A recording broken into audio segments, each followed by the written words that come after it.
Oh, I got a lovely evening here on the Norfolk Broads.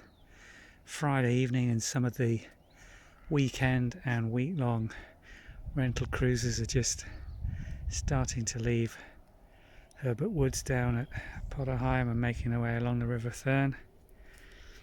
Got an absolutely gorgeous start to their vacations.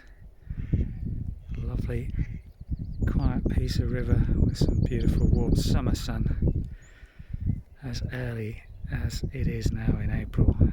Very welcome it is after a pretty cold spring.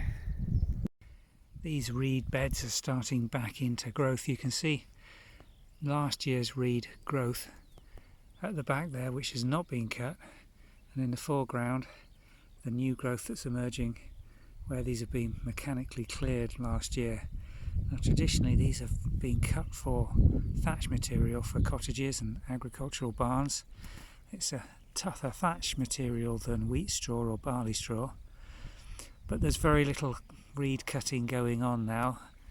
In the 17th and 18th century there was whole swathes of industry employed as marshmen cutting these for thatch material when it was in demand, but now it's a little bit of a specialist or restoration material, and very little commercial cutting or growing exists now, even here in the Norfolk Broads.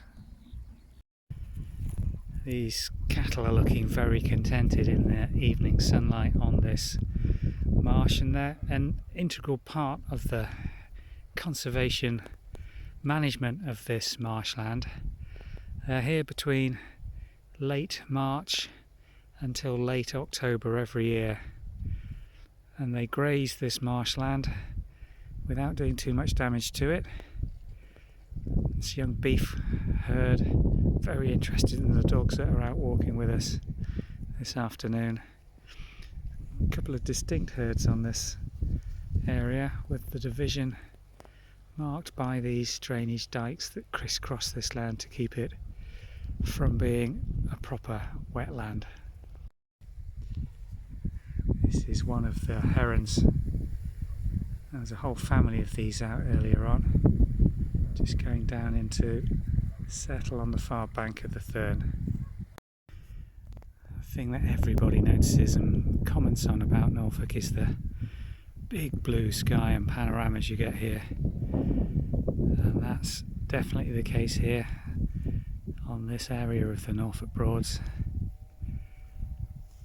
Nothing building wise to muck up your view for 365 degrees.